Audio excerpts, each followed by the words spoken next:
بسم اللہ الرحمن الرحیم۔ آج ہم کلاس 7 کے سوشل اسٹڈی میں ٹاپک ویدر اینڈ کلائمیٹ پڑھیں گے، یعنی آج ہم موسم اور آب و ہوا کے بارے میں پڑھیں گے اور ان دونوں کے درمیان تفریق کو بھی واضح کریں گے کہ ویدر یعنی مطلب موسم اور آب و ہوا میں کیا فرق ہے۔ So weather and climate, according to the definition in your book, the weather and climate occur in the troposphere. جس طرح پہلے بھی میں نے آپ کو بتایا تھا کہ ٹروپوسفیئر جو کہ زمین سے بالکل متصل کرۂ ہوائی کا ایک تہ ہے، موسم اس میں کریٹ ہوتے ہیں، اس میں پیدا ہوتے ہیں۔ The weather is defined as the condition of the earth atmosphere at a particular time and place. تو موسم ہم کہتے ہیں کہ یہ زمین میں یعنی جو موسمی عوامل ہے کسی جگہ میں ایک خاص وقت کے لیے اس میں تبدیلی کو کہتے ہیں۔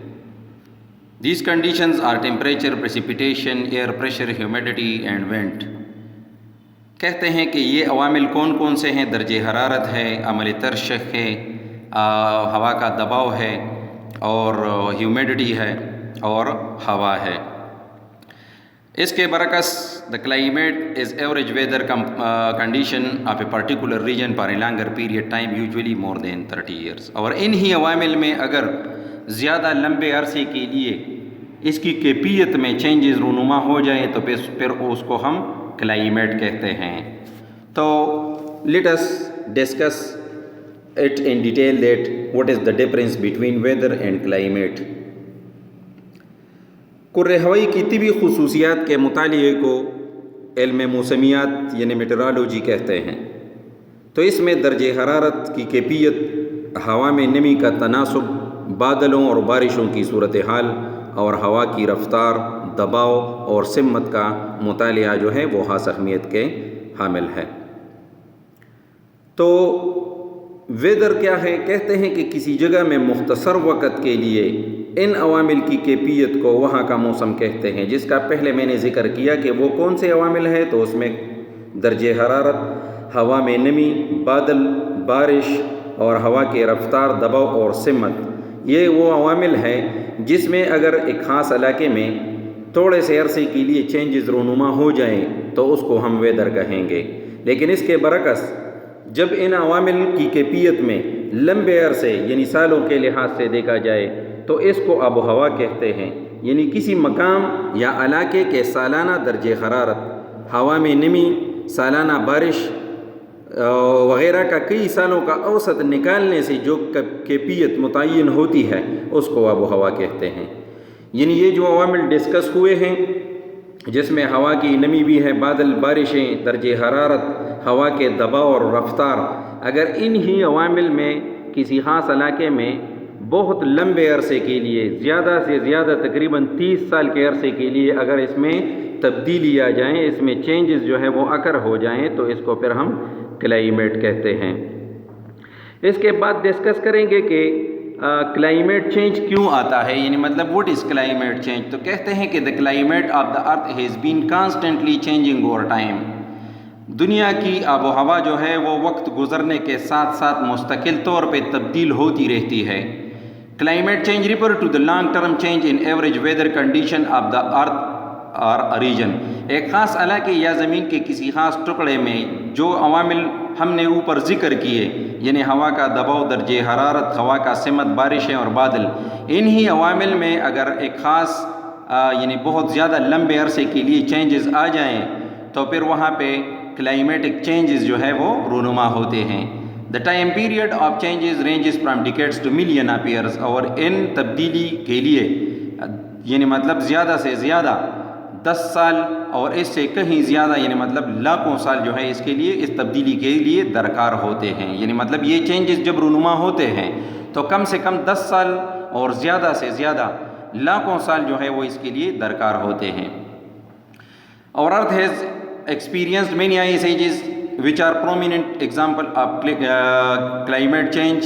The most recent example is the melting of ice caps in Greenland and Antarctica. کہتے ہیں کہ ہماری زمین جو ہے انہوں نے بہت سے آئس ایجز جو ہے وہ دیکھے ہیں. یعنی مطلب آئس ایجز وہ ہے جس میں درجہ حرارت بہت کم گزرا ہو. تو زمین پر ایسے زمانے گزرے ہیں جس میں زمین کا درجہ حرارت جو ہے وہ بہت زیادہ کم تھا. اور موجودہ یعنی گرین لینڈ انٹارکٹیکا کے جو مطلب وہاں پہ جو گلیشیئرز پگھلتے ہیں تو یہ انہی کا ایک بہترین اگزامپل ہے. کہتے ہیں کہ آپ کو پتہ ہے کہ آئس کیپس یعنی جو وہ علاقے جو برف سے ڈھکے ہوتے ہیں وہ پگھل کیوں جاتے ہیں. تو کہتے ہیں کہ اس کے دو وجوہات ہیں. ایک تو گلوبل وارمنگ کی وجہ سے اور دوسرا جو ہے وہ گرین ہاؤس ایفیکٹ کی وجہ سے.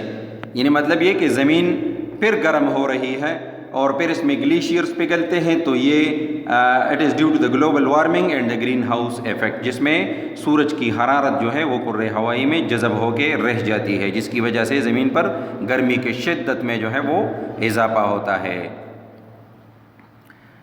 Global warming and the greenhouse let us discuss it. کہتے ہیں کہ gradually increase in the average temperature of the earth atmosphere is called global warming. زمین کی اوسط درجہ حرارت میں زیادتی جو ہے جو اضافہ ہے تو اس کو ہم گلوبل وارمنگ کہتے ہیں. The rise in temperature is caused by the greenhouse effect. اور یہ گرین ہاؤس اثر کی وجہ سے ہوتا ہے جس میں the heat of the sun trapped by some gases in the atmosphere cause the greenhouse effect جس میں بہت سے سورج کی روشنی جو ہے وہ گیسوں کے اندر جذب ہو جاتی ہے اور کرۂ ہوائی میں رہ جاتی ہے جس کی وجہ سے زمین گرم ہونے لگتی ہے. These gases include carbon dioxide, water vapour, methane and nitrous oxide. اس میں انکلوڈ جو ہے اس میں شامل ہے کاربن ڈائی آکسائڈ, آبی بخارات, میتین اور نائٹرس آکسائڈ جو قدرتی گیس ہیں وہ اس میں شامل ہے. These gases are released by the burning of fossil fuels such as oil, coal and gas. اور یہ مطلب گیسز جو ہے وہ گیسز ہیں جو ہائیڈرو کاربن کے ذخیرے سے حاصل کیے جاتے ہیں. تو یہ گیسز جو ہے مسلسل یعنی مطلب برننگ اس کی جو یہ برن ہو جاتے ہیں برن اپ ہو جاتے ہیں اس کی وجہ سے زمین گرم ہوتی جا رہی ہے. These gases let the sunlight pass but trap the heat emitted from the earth's surface just like the greenhouse used for growing plants. کہتے ہیں کہ یہ گیسز زمین کی روشنی کو سطح زمین تک چھوڑ دیتی ہے لیکن اس سے جو ہیٹ نکلتا ہے جو اس سے دھوپ نکلتی ہے اس کو قید کر لیتے ہیں جو کہ بعد میں یعنی مطلب پودوں کی افزائش کے لیے بھی گرین ہاؤس کی وجہ سے استعمال ہوتے ہیں. That is why it is called the greenhouse effect. اسی وجہ سے اس کو گرین ہاؤس کا اثر کہتے ہیں کہ اس میں پودوں کی بڑھوتری ہوتی ہے اس کی افزائش ہوتی ہے. It is essential for the growth of plants. It is why it is called the greenhouse effect. اسی وجہ سے اس کو گرین ہاؤس ایفیکٹ کہا جاتا ہے. یعنی مطلب یہ کہ گلوبل وارمنگ یہ سورج کی روشنی جب زمین پر پڑتی ہے تو کرۂ ہوائی میں موجود گیسز جو ہے اس کے دھوپ کو قید کر لیتے ہیں اور اس دھوپ کی وجہ سے زمین کے سطح پہ گرمی پیدا ہو جاتی ہے اور اس میں وہ گیسز برن اپ ہو جاتے ہیں جو کہ ہائیڈرو کاربنز کے ذخیرے سے پائے جاتے ہیں جس کو carbon dioxide, water vapour, methane اور نائٹرس آکسائڈ کہتے ہیں. یہ گیسز جو ہیں یہ سورج کی روشنی تو زمین کی سطح تک پہنچانے میں مدد دیتی ہے لیکن اس کی جو حرارت ہے اس کو قید کر لیتی ہے جس کو پھر پودوں کی افزائش کے لیے گرین ہاؤس کے نتیجے میں یا اس کی شکل میں استعمال ہوتا ہے. تو اسی وجہ سے اس کو گرین ہاؤس ایفیکٹ کہتے ہیں. یہ آپ تصویر میں بھی دیکھتے ہیں کہ the amount of greenhouse gases especially carbon dioxide in the atmosphere has increased alarmingly over the past few decades. کہتے ہیں کہ پچھلے چند دہائیوں سے کاربن ڈائی آکسائڈ جو ہے وہ کرۂ ہوائی میں اس کی تعداد مسلسل اور بہت تیزی کے ساتھ بڑھ رہی ہے. Human activities are the major reason behind it. اور اس میں انسانی سرگرمیاں شامل ہیں. It lead to global warming and melting of ice caps and glaciers of the earth. جس کی وجہ سے یعنی انسان کی ان سرگرمیوں کی وجہ سے جو برف سے ڈھکے علاقے ہیں وہ بھی آہستہ آہستہ پگھل رہے ہیں اور کاربن ڈائی آکسائڈ کی یعنی مطلب جو مقدار ہے وہ زیادہ ہو رہی ہے. Scientist have predicted a rise in sea level, extreme weather condition, major storms, tsunamis, floods and droughts in the near future. سائنسدانوں نے مستقبل قریب میں سیلابوں، سونامی، تباہ کاریوں اور طوفانوں اور خشک سالی جیسے حالات کی پیشن گوئی کی ہے کہ انسان کی اس بڑھتی ہوئی سرگرمیوں کی وجہ سے دنیا میں ممکن ہے کہ اس قسم کے حالات جو ہے وہ رونما ہو جائیں. تو we can say that human is the dramatic factor of the greenhouse effect which is totally responsible for bringing about the destruction in the earth. یعنی ہم انسان کو ایک فیکٹر یعنی ایک عمل یعنی مطلب ایک اس کا ہم اس کو نمائندہ سمجھتے ہیں اور ایک فیکٹر سمجھتے ہیں جس کی وجہ سے انسان کی ان سرگرمیوں کی وجہ سے دنیا کے ایٹماسفیئر میں کاربن ڈائی آکسائڈ کی جو مقدار ہے وہ زیادہ ہو رہی ہے، مسلسل جو ہے وہ بڑھ رہا ہے اور دنیا میں نیئر فیوچر میں جو ہے اس قسم کے حالات کا ہمیں سامنا کرنا پڑ سکتا ہے. تو گرین ہاؤس ایفیکٹ جس طرح کارٹونک پکچر میں بھی آپ دیکھ رہے ہیں کہ یہاں پہ سن جو ہے وہ زمین کو زیادہ سے زیادہ ہیٹ جو ہے وہ دینے کی کوشش کر رہا ہے اور یہاں پہ زمین میں زیادہ سے زیادہ ہیٹ جو ہے وہ جذب کرنے کی صلاحیت زیادہ ہو جاتی ہے. تو it is actually the greenhouse effect. اس کی ڈیفینیشن آپ اس طرح کر سکتے ہیں کہ it is a phenomena which help to keep the earth warm enough for existence of life on it. یعنی یہ ایک ایسا عمل ہے جس کی وجہ سے یا جو مدد فراہم کرتا ہے انسان کی زندگی کو مناسب بنانے میں اس زمین پہ. یعنی مطلب یہ کہ اس کو سب سے پہلے ایک سویڈش کیمسٹ ہے 1896 میں انہوں نے اس کا کھوج لگایا تھا اور انہوں نے کہا کہ موجودہ دور کے لحاظ سے 25% جو ہے وہ کاربن ڈائی آکسائڈ جس طرح پہلے بھی میں نے آپ کو بتایا وہ زیادہ ہو چکا ہے.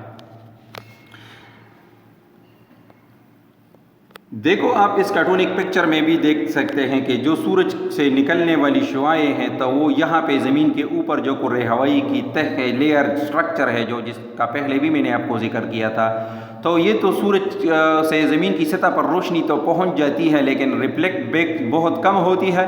اس سے یعنی مطلب جو واپس شعاعیں خلا کی طرف جاتی ہے وہ بہت کم ہے لیکن جو ایٹماسفیئر کے اندر رہ جاتی ہے وہ بہت زیادہ ہے جس کی وجہ سے کاربن ڈائی آکسائڈ اور ادر گیسز جو ہے وہ ایٹماسفیئر میں قید ہو جاتے ہیں اور جس کی وجہ سے ہماری زمین جو ہے وہ گرم ہوتی رہتی ہے. آج کے لیکچر میں آپ نے آب و ہوا اور موسم کے بارے میں پڑھا. ہم نے یہ بھی پڑھا کہ اگر کسی جگہ کے موسم میں یہ جو موسمی عوامل ہے جس کا میں نے آپ کو ذکر کیا کہ اس میں بارشیں، اس میں کلاؤڈز، اس میں ٹیمپریچر جو ہے اس میں بہت تھوڑے عرصے کے لیے فرق اگر آ جائیں تو اس کو ہم موسم کہتے ہیں، لیکن اگر انہی عوامل میں ایک علاقے میں بہت زیادہ عرصے کے لیے یعنی کم سے کم 10 اور بہت سے بہت زیادہ کروڑوں لاکھوں سالوں تک اگر فرق آ جائے تو اس کو ہم آب و ہوا کہتے ہیں. تو آج کے لیکچر میں آپ نے اس کے بارے میں تفصیل سے پڑھا. امید ہے آپ نے بہت کچھ اس سے سیکھا ہوگا. آپ کا جو ہوم اسائنمنٹ ہے آج کے لیے وہ ہے right and memorize weather and climate and greenhouse effect. یعنی آپ نے ویدر اور کلائمیٹ کو یاد کرنا ہے، اس کے درمیان جو ڈفرینس ہے اس کو بھی یاد کرنا ہے اور جو گرین ہاؤس ایفیکٹ میں نے آپ کو ڈسکس کی تو اس کو بھی آپ نے یاد بھی کرنا ہے اور لکھنا بھی ہے. آج کے لیے اتنا کافی ہے. کل نئے لیکچر کے ساتھ حاضر ہوں گے. والسلام.